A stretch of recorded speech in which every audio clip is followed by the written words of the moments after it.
Sebelum kita membacanya, mari kita tundukkan kepala, kita berdoa, mohon bimbingan Roh Kudus. Ya Allah, Bapa kami yang ada di dalam surga, sedia hati kami untuk membaca dan mendengarkan firman-Mu. Tolonglah kami dengan Roh Kudus-Mu, agar firman Tuhan yang akan kami baca dan dengarkan ini menjadi milik kami. Dalam nama Tuhan Yesus kami berdoa. Amin. Amsal 28 ayat 20-24 saya membacakannya sebagai berikut. Orang yang dapat dipercaya mendapat banyak berkat, tetapi orang yang ingin cepat menjadi kaya tidak akan luput dari hukuman. Memandang bulu tidaklah baik, tetapi untuk sekerat roti orang membuat pelanggaran. Orang yang kikir tergesa-gesa mengejar harta dan tidak mengetahui bahwa ia mengalami kekurangan. Siapa menegur orang akan kemudian lebih disayang daripada orang yang menjilat. Siapa merampasi ayah dan ibunya dan menyangka bahwa itu bukan suatu pelanggaran, ia sendiri adalah kawan si perusak. Yesus berkata, yang berbahagia ialah mereka yang mendengarkan firman Allah dan yang memeliharanya. Haleluya.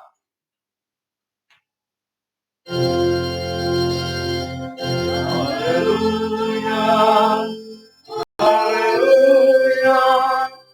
Haleluya.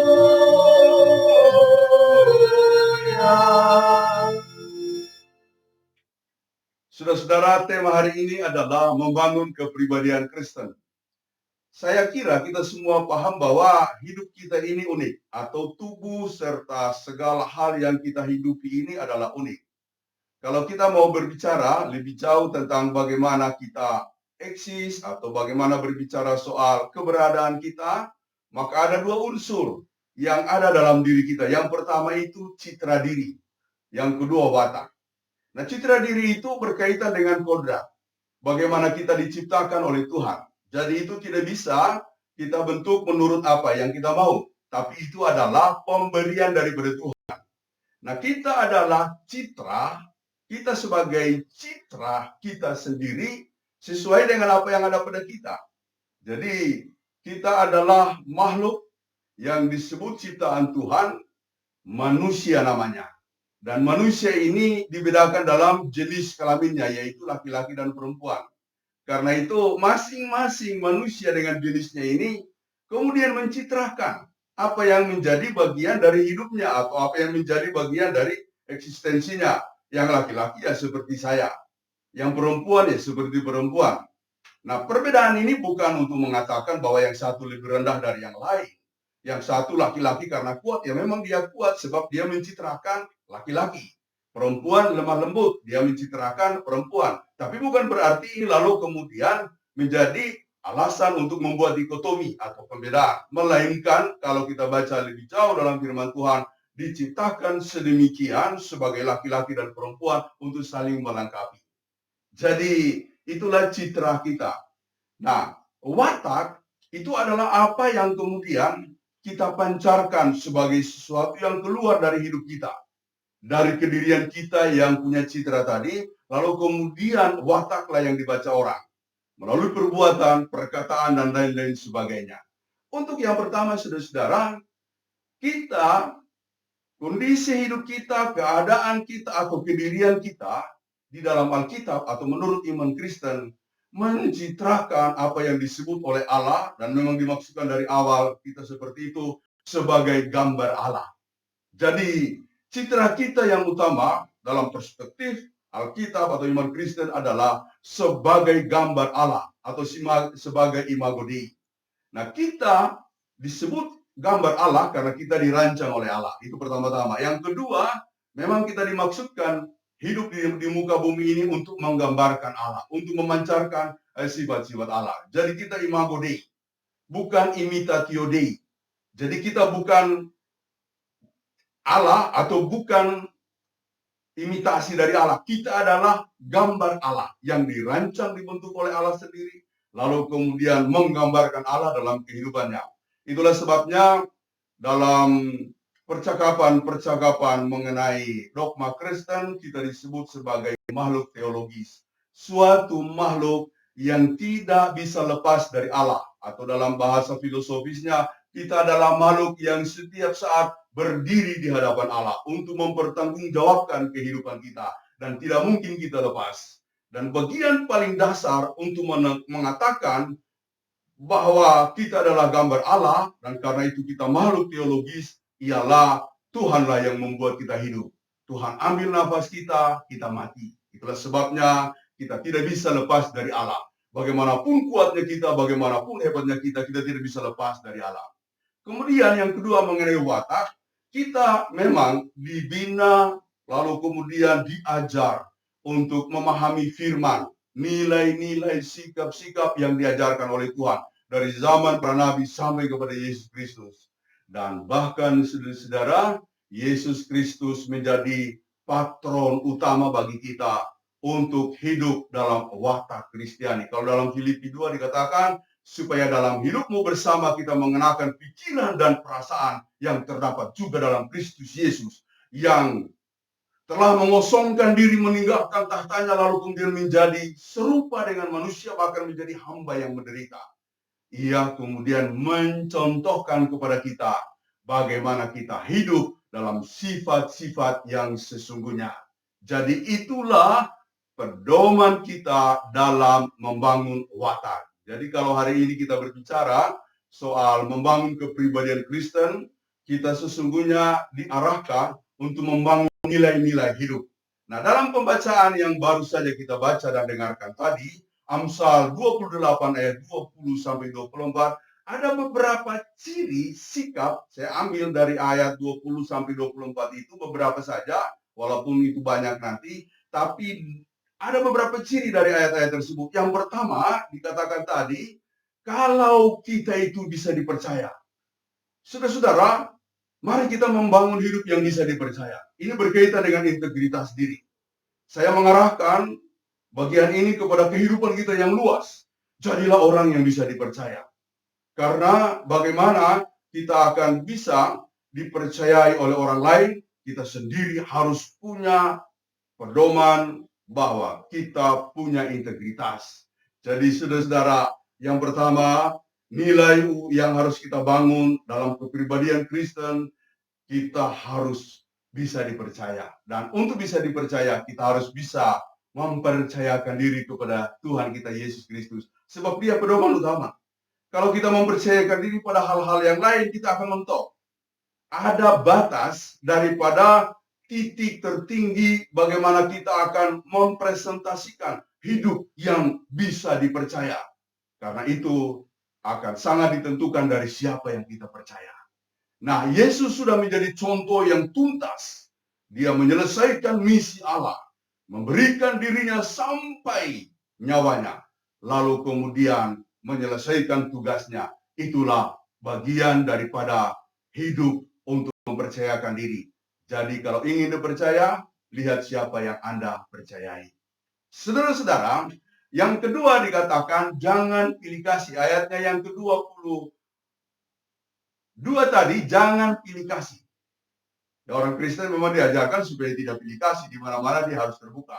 Jadi sekali kita pilih kasih, maka kemudian kita akan meredusir, kita akan kemudian mendekonstruksi nilai kehidupan kekristenan. Kalau kita sudah mulai pilih kasih, apalagi dalam gereja kita berhadapan dengan banyak suku, kemudian dengan kelas-kelas sosial. Nah, kalau di sana kita sudah mulai memilah-milah, mulai ada sikap pilih kasih, maka pelayanan itu tidak akan bisa berjalan dengan baik.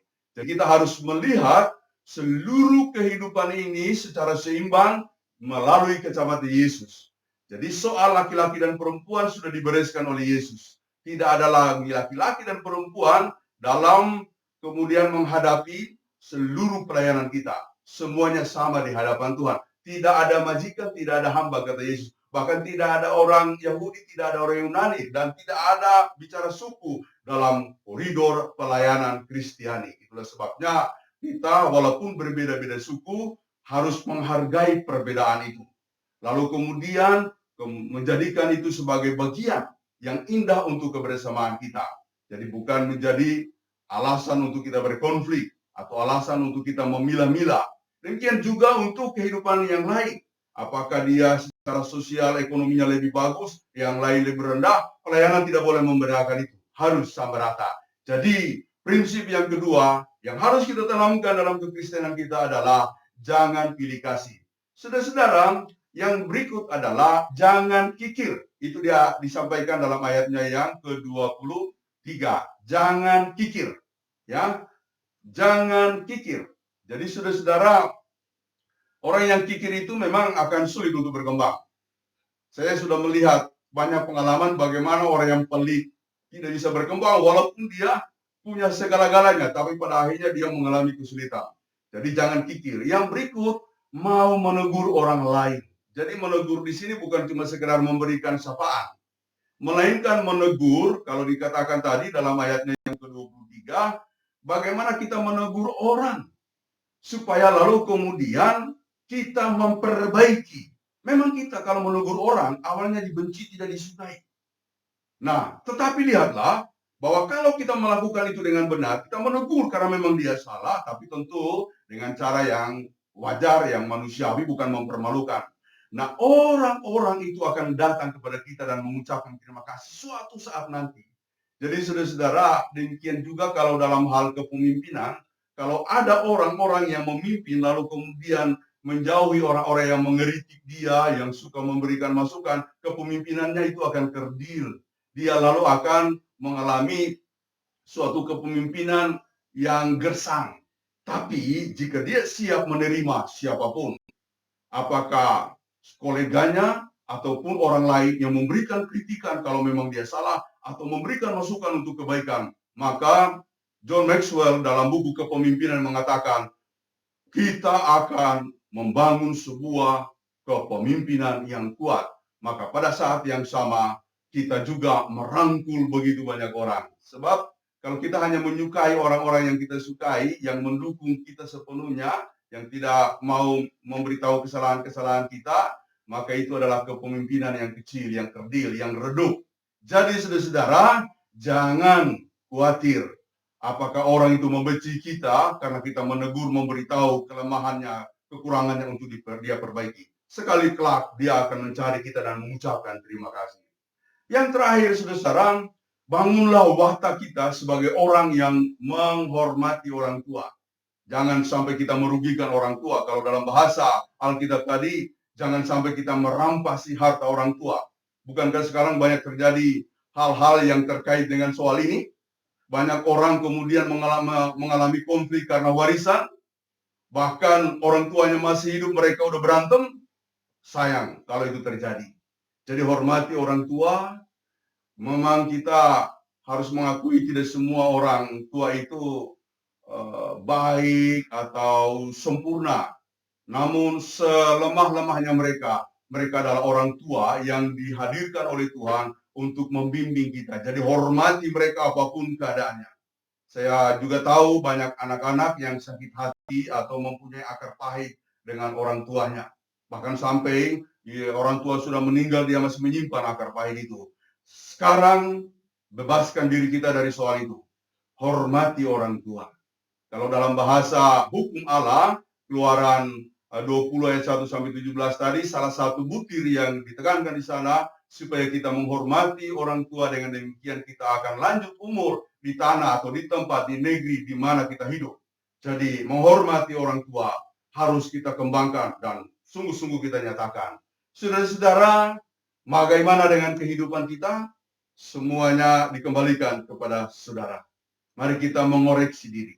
Semoga hari ini kita akan bisa memperbarui diri kita dengan berkaca pada firman Tuhan, berpatron pada Yesus Kristus, maka bangunlah nilai-nilai tadi.